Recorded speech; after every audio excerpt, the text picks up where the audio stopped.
Hi guys, I'm Dr. Nirmal. Welcome to my channel Doc Talk.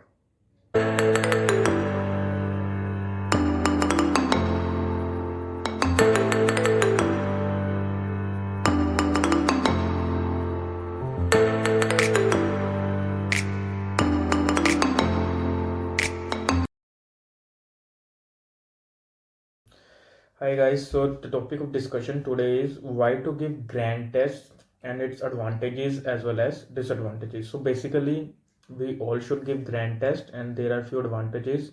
So let's start with the advantages first. Okay. So the very first advantage that we get from giving a grand test is that grand test is like a mock test. Okay, grand test is like a mock test.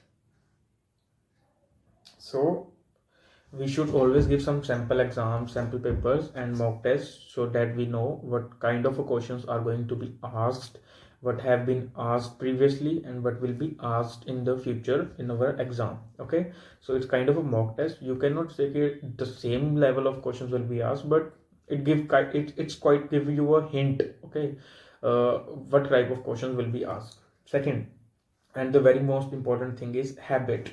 The exam is of 3.5 hours, which is a very long time if you see, right? But we have to make a habit of it to sit for very long hours, like 3.5 4 hours. And the most important thing is to sit and give your 100% for that exam. Okay, generally most of the people who attempt or are the aspirants take GTs very lightly. They are like, okay, we will give half the GT in the morning and the half in the evening, or they just stand up from live GT and get up and do some other work. Okay, but you don't have to do that. हमें जब भी GT देना है, we start in the morning or whatever the preferable time. I prefer in the morning. Start in the morning, sit for 3.5 hours, give the exam, try all the 200 questions. Okay, and give the best out of like, you have to think that this is the final exam that you are giving. If you give your every GT like that, the score will increase. Okay, and if it's not increasing, we will find out why it's not increasing. Okay, we will make another video for that, why score stucks. Okay, so many times you will see there is a plateau. Okay, the score suddenly start rising for 3 4 GTs, and then for like next 3 4 GTs it's stuck on the same or reduce. So we will know, or we will make a video on that कैसे होता है सब कुछ, क्यों stuck कर जाते हैं. This is the first thing, is it acts as a mock test, and second thing is it give you a habit of sitting for long hours. Then the main thing is you have to train your mind. Okay, you don't have just बैठे रहो and 3.5 घंटे के लिए क्वेश्चनों को ताड़ते रहो कि क्या देख रहा है क्वेश्चन में. अब मैं अपना माइंड भी ट्रेन करना है for that 3.5 hours to give it 100% output. Not even 100, give 110% output, so that each and every question is like fresh to you. You have like 110% of your mind towards it.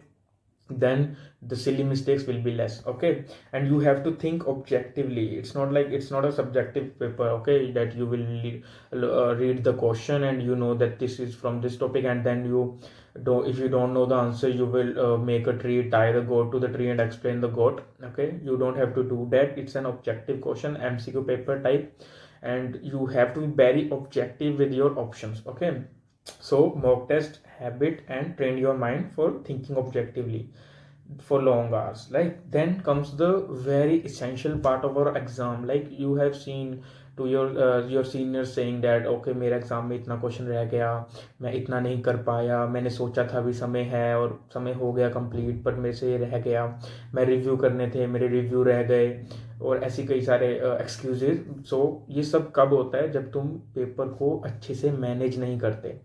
Okay, so the time management, this grand test will give you the exact time management, how to manage your time in that exam. Now, I have seen this video during my preparation which says 75 75 60 rule. Okay, and I followed it, and it's a very brilliant rule. Okay, so I'm explaining this to you also, what is 75 75 60 rule is. Now we all know that the questions are 200. Okay, and 75 75. Okay, sorry, it's not 75 75, it's 70 70. Oh, my bad, sorry. it's 70-70. Okay, sorry. Okay, it's 70-70 rule. Now what does this rule means? Okay, let me just rub it off first.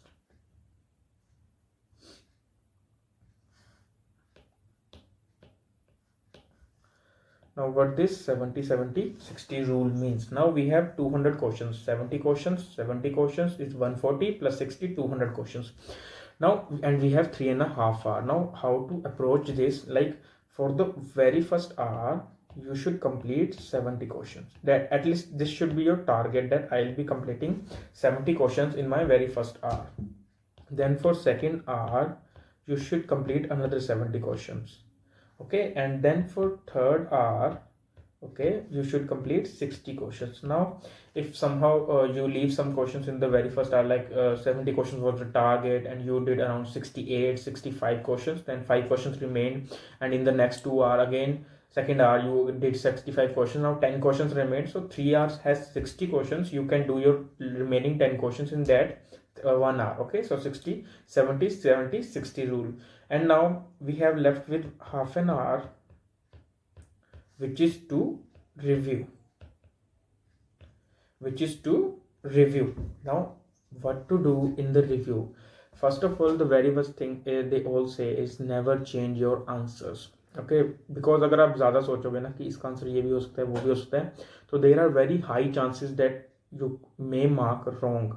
Okay, क्योंकि पहली बार में जो आता है वो गट instinct जो आता है वो मोस्ट ऑफ द टाइम सही होता है, अनटिल अनलेस वो न्यूमेरिकल हो और एनालिटिकल क्वेश्चन हो तो तुम क्वेश्चन का आंसर चेंज कर सकते हो. अदरवाइज अगर वो फैक्चुअल क्वेश्चन है, द वेरी फर्स्ट थिंग जो आपने दिमाग में सोची है वही उसका आंसर होता है.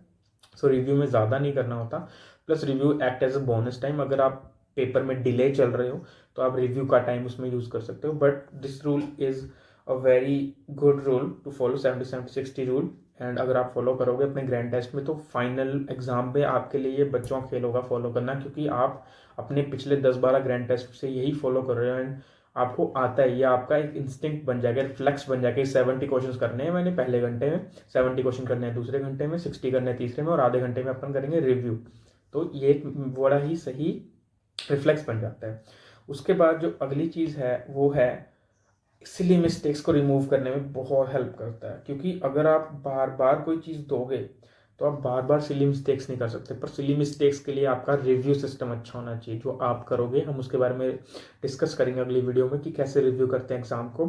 बट रिव्यू सिस्टम अगर आप बढ़िया रखोगे तो आपकी सिली मिस्टेक्स धीरे धीरे कम हो जाएंगी. क्योंकि मैं आपको बता दूं, अगर आपने सिली मिस्टेक्स करी और 4 क्वेश्चन भी सिली मिस्टेक चले गए तो आपके 20 मार्क्स पीछे चले जाएंगे. और 20 मार्क्स में इंसान 2000 से 10,000 पे आ जाता है. ठीक है, और स्पेशली जब एग्ज़ाम जो हो वो 1200 मार्क्स का ना होकर 800 मार्क्स का हो जाए, 1200 की जगह पे 800 का हो जाए, तो क्राउडिंग जो है बहुत कम मार्क्स पे हो जाती है. तो 20 मार्क्स में तो बहुत कुछ बदल जाता है. ठीक है, सो आप अपने सीनियर से पूछना ये कितना कुछ बदल जाता है. So this is and the last thing is, okay, the last thing is, second last thing is you dig out new information. Now इसका क्या मतलब हुआ कि न्यू इन्फॉर्मेशन कहाँ से हम डिग आउट करेंगे? सो क्या होता है कि जो आपके नोट्स होते हैं उनमें कभी भी पूरी इन्फॉर्मेशन दी ही नहीं होती. क्योंकि अगर वो पूरी इन्फॉर्मेशन देंगे तो वो नोट्स नहीं बन जाएंगे, वो बड़े बड़े ग्रंथ बन जाएंगे और ग्रंथों को कोई नहीं पढ़ सकता. ठीक है, तो नोट्स में कभी पूरी इन्फॉर्मेशन नहीं दी जाती, बहुत स्पेसिफिक और बहुत इंपॉर्टेंट इन्फॉर्मेशन दी जाती है. कई बार तो कुछ टॉपिक्स भी स्किप किए जाते हैं जो पिछले एग्जाम्स में नहीं पूछे गए और उनका चांस भी कम होता है पूछने का. मगर क्या ये कोचिंग इंस्टीट्यूट्स क्या करते हैं कि उन क्वेश्चनों को वो, उन टॉपिक्स को वो क्वेश्चन के पैटर्न में डाल के आपके जीटीज में डाल देते हैं. ठीक है, मान लीजिए आपने 10-12 टॉपिक्स पढ़े हैं और 2-3 टॉपिक्स है जो नोट्स में नहीं है, वो क्यू बैंक में है. तो जब आप क्यू बैंक करोगे तो वो टॉपिक्स आपको मिल जाएंगे. फिर आप उनको अपने कौन सी नोट्स में नहीं नोटबुक 20 में ऐड करोगे. ठीक है, मैंने पिछली वीडियोस में बताया व्हाट इज़ नोटबुक 20 और आगे भी बताऊंगा नोटबुक 20 कैसे बनानी है. तो नोटबुक 20 में हम उसको आउट करेंगे. इसलिए हम जब जीटीज देते हैं तो हम बेसिकली डिग आउट करते हैं नई इन्फॉर्मेशन को और हम सीमेंट करते हैं जो हमारी पुरानी इन्फॉर्मेशन है जो हमने याद करी है. जैसे कि अगर आपने कुछ याद करा है और आपको उसमें प्रॉब्लम हो रही है कि ये था कि वो था. ठीक है, कुछ चीज़ है जैसे कि ये चीज़ है वो हाइपरथायरॉयड में होती है कि हाइपोथायरॉयड में होती है, then you will be confuse. But जब उसका क्वेश्चन बन के तुम्हारे सामने आएगा and you will take hyperthyroid, मान लीजिए वो गलत हो जाता है and then you will review it, क्या हाइपरथायरॉयड किया था hypothyroid, then it will be cemented in your brain that okay it's in hypothyroid, मैंने पहले भी एक सा क्वेश्चन गलत करा है, और अगर आप इसको दोबारा करोगे तो ये एक सिली मिस्टेक हो जाएगी जो आपको नहीं करनी है। तो रिव्यू सिस्टम अच्छा होना चाहिए। And the best thing about giving grand test, जो इसमें मुझे सबसे बढ़िया चीज़ लगती है, वो है कॉन्फिडेंस। भाई साहब इतना कॉन्फिडेंस आ जाता है ना इंसान में कि मेरे से तो एग्ज़ाम हो ही जाएगा। ये तब आता है जब आपका हर ग्रैंड टेस्ट अपने पिछले ग्रैंड टेस्ट से बेटर होता है, और ये तब होगा जब आप देते रहेंगे बार बार और रिव्यू सिस्टम बढ़िया रखेंगे और आपके नोट्स में ग्रिप अच्छी हो जाएगी। तो होता है कि आपके पहले ग्रैंड टेस्ट में अराउंड 300 मार्क्स आए, देन 330 आए, देन 40 50 60 करते करते then out of sudden you cross 400। तो कॉन्फिडेंस बहुत आता है। बट यहीं पे कुछ डिसएडवांटेजेस भी हैं ग्रैंड टेस्ट की। तो जो ये मैंने एडवांटेजेस गिनाई हैं आपको कि मॉक टेस्ट हो जाता है, हैबिट बन जाती है, इफेक्टिवली ऑब्जेक्टिवली आप सोच सकते हो, टाइम मैनेजमेंट करनी आ जाती है, सिली मिस्टेक रूल आउट हो जाती हैं, नई इन्फॉर्मेशन डिग आउट कर लेते हो और कॉन्फिडेंस बूस्ट हो जाता है। इसके अलावा भी कुछ एडवांटेजेस हैं बट वो सिग्निफिकेंट इतने नहीं है कि मैं यहाँ डिस्कस करूँ। बट अगर किसी चीज़ की एडवांटेजेस हैं तो उसके डिसएडवांटेजेस भी ज़रूर होती हैं। बट हम क्या करेंगे, हम डिसएडवांटेजेस पे इतना फोकस नहीं करेंगे। बट मैं आपको बता दूं कि क्या डिसएडवांटेजेस हैं। So let's start with the disadvantage. The पहली डिसएडवांटेज है डिप्रेशन। भाई साहब बहुत डिप्रेशन होगा, बहुत। मान लो आपके पिछले जीटी में you had a score of 380 and the very next GT you were like 250 और 270। ओके, तो क्या ही सोचोगे कि I was like 370, I was expecting to cross 400 this time and I am behind, almost 100 marks below the last GT.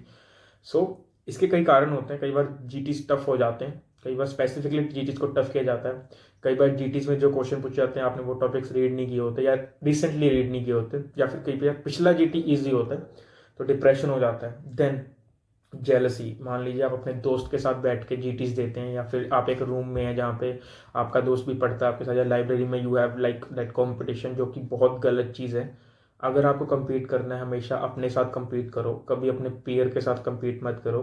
Finally वो तो हो ही जाएगा, कंपटीशन प्रॉपर वो नेशनल लेवल पे हो ही जाएगा। अभी मत करो कि यार सेम जीटी दिया था, ही गोट 450 आई गोट 350, तो मेरे तो 100 मार्क्स कम चल रहे हैं उससे, I should be jealous of him, मैं उसको कुछ चीज़ें नहीं बताऊंगा। हमेशा सपोर्टिव रहो एक दूसरे का अगर हो सकते हो। जेलसी करने का कोई फ़ायदा नहीं है। उससे बड़ी चीज़ आती है सेल्फ डाउट। ये तब आता है जब रिपीटेडली आपके जीटीज का स्कोर गिरता जाए या फिर वहीं खड़ा रहे या प्लेटू में आ जाए, तो सेल्फ डाउट आता है। ठीक है, बट ये सारी चीज़ें जो है ना, और फिर बंदा सोचता है कि यार मैं गिव अप ही कर देता हूँ, क्यों मैं इतना स्ट्रगल कर रहा हूँ, 2-3 महीने तो है एग्ज़ाम के लिए, इससे अच्छा मैं अगले एग्ज़ाम के लिए प्रिपेयर करता हूँ, जो कि ज़िंदगी की सबसे बड़ी गलती होती है उस इंसान की। ऐसा कभी नहीं करना चाहिए। आपको कभी ऐसा नहीं करना चाहिए कि मेरे पास एक मौका है, मैं उस मौके को छोड़ के जो अगले साल मौका आएगा उस पर देखूँ। जो आया ही नहीं है उसके बारे में क्या सोचना, जो आ रहा है उसके बारे में सोचो। सो बहुत मन करेगा कि यार गिव अप कर देते हैं, क्योंकि मैंने जब अपनी प्रिपरेशन करी थी I have seen so many postponements. And इतने तो मुझे लगता है पिछले 10 सालों में पोस्टपोन नहीं होंगे जितने हमारे एक एग्जाम में इतने पोस्टपोनमेंट्स हो गए। एंड कोविड की वजह से सिचुएशन इतनी बिगड़ गई और इन्वायरमेंट अलग सा हो गया एंड ऑल दैट। तो depression, jealousy, self doubt, give up करना वो सो नेचुरल। ओके, बट हमने नहीं करा, सो आप भी मत करो। एंड सबसे गलत चीज़ जो हो जाती है वो है ओवर कॉन्फिडेंस। ये भी होता है, ऐसा नहीं है कि सिर्फ डिप्रेशन और जेलसी आती है। कई बार क्या होता है कि तुम देखते हो कि मेरे साथ के बच्चे जो हैं, मेरे साथ के जो दोस्त हैं, they are like around 300 and I am scoring +500। Okay, मेरे ग्रैंड टेस्ट में तो बहुत बढ़िया मार्क्स आ रहे हैं, मैं तो सुपर्ब हो गया हूँ, ये हो गया हूँ, वो हो गया हूँ। बट कई बार ऐसा ये ओवर कॉन्फिडेंस जो है वो बाद में मरवा देता है। ठीक है, तो कभी भी ओवर कॉन्फिडेंट नहीं होना और कभी भी बिलो कॉन्फिडेंस नहीं रखना है, अंडर कॉन्फिडेंट नहीं होना है। हमेशा कॉन्फिडेंस रखो। डिप्रेशन, जेलसी वाली सारी चीज़ें हम ओवरकम करेंगे। इसीलिए तो मैं बोल रहा था कि you need motivation every day. हर दिन मोटिवेशन चाहिए पढ़ने के लिए, क्योंकि ये सब चीज़ें ना ऐसे नहीं होती। ठीक है, सो ये सब उसकी डिसएडवांटेजेस हैं, but we can overcome all of these, we can overcome all of these. ठीक है, so these are some advantages as well as some disadvantages of grand test. if you want to take screenshot of time management ये आप कर सकते हैं 70-60 rule. Okay, इसको follow करोगे तो बहुत फ़ायदा होगा। और अगर आपको कोई क्वेरी होती है आप मुझे डीएम कर सकते हो मेरे इंस्टाग्राम पे, जिसका लिंक नीचे दिया होगा। और अगर आपको यहाँ कमेंट करना है मेरी यूट्यूब वीडियो के नीचे, तो मैं वहाँ भी आपको हेल्प करने के लिए तैयार हूँ। Okay, I guess that's all. मेरा नाम है doctor Vimal and this is my channel doc talk. Thank you.